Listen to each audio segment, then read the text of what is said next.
In this video, we're going to look at a super powerful and versatile technique called smart bone. This is probably the biggest selling point of Moho. A smart bone lets you use the rotation of a bone to drive any other bit of animation you want. You'll see how powerful this is in a second. Let's look at a prime example of where you should use smart bones. This is a super simple example of an arm. In this case, the arm itself is one layer. And you've seen in previous videos how we add the bones and bind the artwork to the right bone. But there's always the issue of how the artwork gets bent and pinched at the joints. You can try adding points and adjust the bone strength. Or in this case, we could make a smooth joint for bone pair, which helps. But to take full control of how the arm bends, let's make this forearm a smart bone and use it to animate how the points around the joint should move. We do this by adding actions to it. So let's go to Window, Actions, and this is the Actions palette. Now make sure you have the bone selected, and then click this button to add an action. If you did it right, the action should be named the same as the bone you selected, and your timeline will change color. That means this is the timeline just for this action, as opposed to the main timeline where all the rest of your animation goes. The timeline for the action is where we'll define what animation happens as the bone rotates. First, we need to set an end keyframe position for the bone itself to define the range of motion that will drive the animation. We'll use the Transform Bone tool and start it just in its neutral straight state, and then come out a good amount of frames and rotate the bone basically as far as it could naturally go. The more frames you give yourself, the more subtle change you can include in the animation, but you might end up needing to do more work making sure every frame looks right. 48 frames will be fine for this case. Obviously, that looks terrible now, but that's exactly what we're going to fix. Now that that's set, let's switch to the arm layer. Notice I have the channel visibility on for the bone layer so we can match up the timing. Now we're going to animate the vector points of this shape. So we need to select them and use the Transform Points tool to click and set a keyframe for the straight state. Then we can go through the animation of the bend and make corrections when it distorts in a way we don't want. Now you can just fix the area around the joint if you want, or you can basically do whatever else. Like, let's make the bicep flex as the arm comes up. Next, let's fix the spot where the shape overlaps itself. The goal is to make it look like the forearm is squishing against the upper arm in a way that looks natural. It's important to note that you can't delete or add any new points, just move the existing ones. Otherwise, it will mess up its ability to transition. It may take many different keyframes over the course of the animation to make sure it looks right the whole time.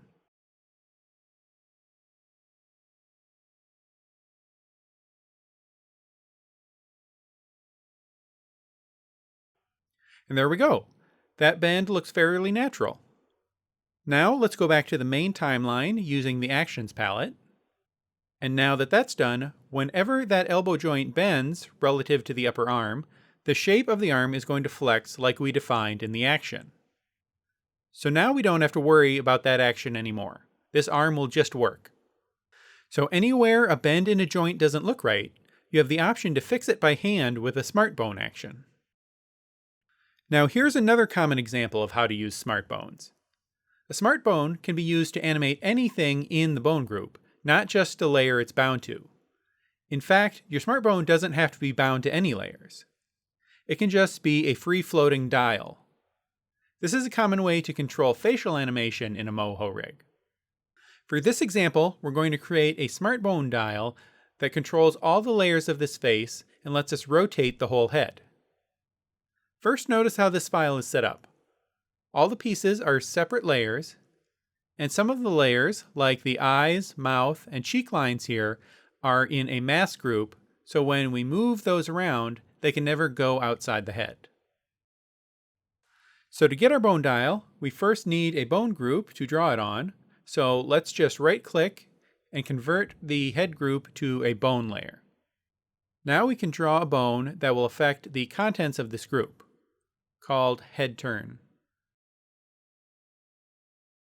And let's set its angle constraints to 90 degrees either way.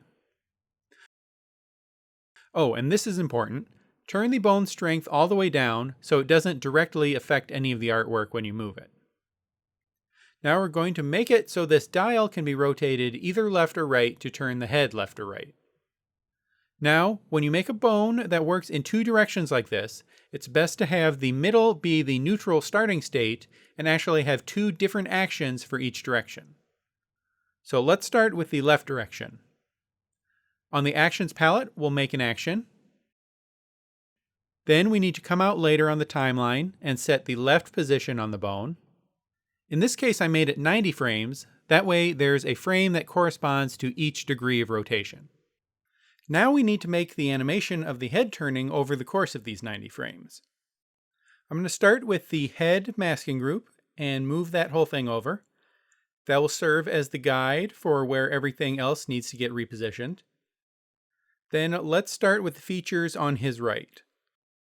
The ear would actually be moving backwards if the head were turning, so that's easy. This hair is a little harder because at some point in the animation, we need it to switch from in front of the head to behind it. To make that possible, we need to go to the group the head parts are in, and in the layer settings, on the depth sort tab, enable animate layer order. Then at the point we need the hair to move back, we just reorder the layers in the layers palette. That layer switch will be represented with a channel on the timeline of the bone group, not the layer itself. So now I'm going to go through and shift the rest of the features of the face over to make the side position for the head.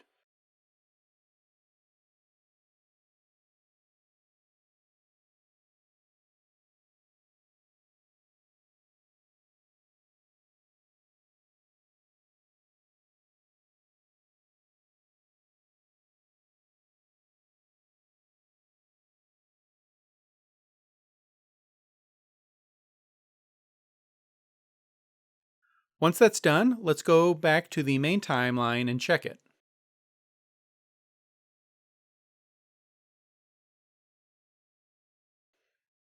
Cool, so that half of the dial is done. Also, you may want to enable show label on the bone so you can see its name to remember what it does.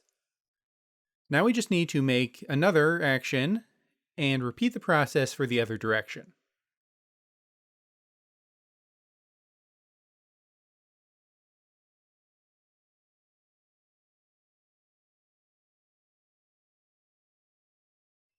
So there we go, we've got our dial to turn the head left and right.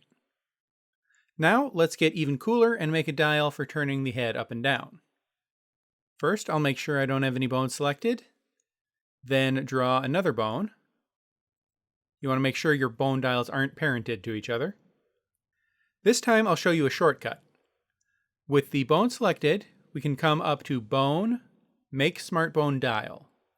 With this, we can automatically set our name, angle parameters, and the number of frames it should take the bone to rotate on the timeline inside of our actions. This time I'm not going to make it 90 degrees either direction because the head would have a more limited range of motion going up and down. Really, you can use whatever values you want, but this makes the dials more intuitive to me. And then we do want two separate actions for positive and negative angles. And click OK.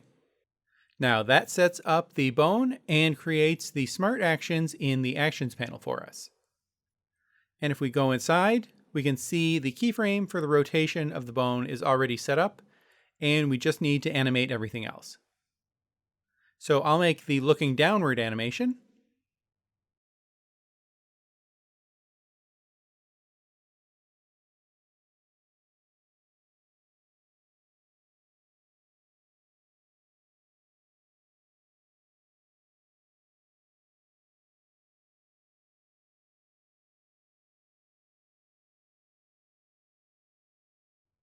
And then I'll move over to the other action and rotate the head looking up.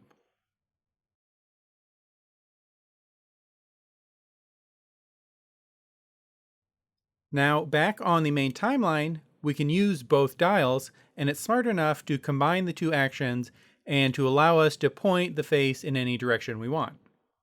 So now, to animate the character's head direction changing, you just need to add keyframes to the bone's rotation, not all the parts of the face. Hopefully that gives you an idea of how easy it would be to animate a character that has controls like this. If you look at the Moho demo project Mahoney and find the main bone layer, you'll see a ton of dials have been set up to control both the head overall and the individual features of the face. Having these controls out here is much easier to work with than trying to directly animate each piece of the face by hand. And in the Actions panel, you can see how they've organized all the actions that these bones all control. Looking at this can give you some great ideas for clever ways to use smart bones in your rig. We're going to be building our own character in a similar way later. The last way I wanted to show you how to use smart bones is as a way to control switches.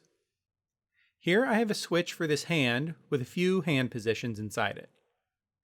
I've created a smart bone dial, and if we go inside the action I've set up for it, you can see I've only made this one 12 frames long. Then I'm going to go to the switch, and along the timeline, I'll have it swap through each version of the hand in sequence. I'll have each position on here for 4 frames to make it easier to select with the bone.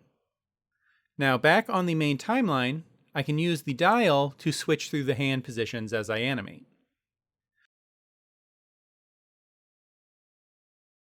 So you might be wondering why you would want to do it this way instead of just right-clicking the switch or using the switch selection panel. Well, if I use a smart bone, I can keep that control on the main bone layer with all of the other controls. I won't have to dig through the layers palette to select the switch every time I want to change the hand position. That's a lot more convenient. Just be aware, if you're using this technique, you'll want the keyframe interpolation for the bone channel set to step. Then it won't try to interpolate from one position to another when you set keyframes on the bone. It'll just stay where you set it until you set it to a new position. So hopefully this gives you an idea of how powerful smart bones can be. We'll look at plenty more examples later when we're rigging our main character. So far, all the rigging we've done has been on vector layers, but you can also use bones with bitmap images you've imported or drawn. We're going to look at the best method for doing that in the next video. I'll see you there.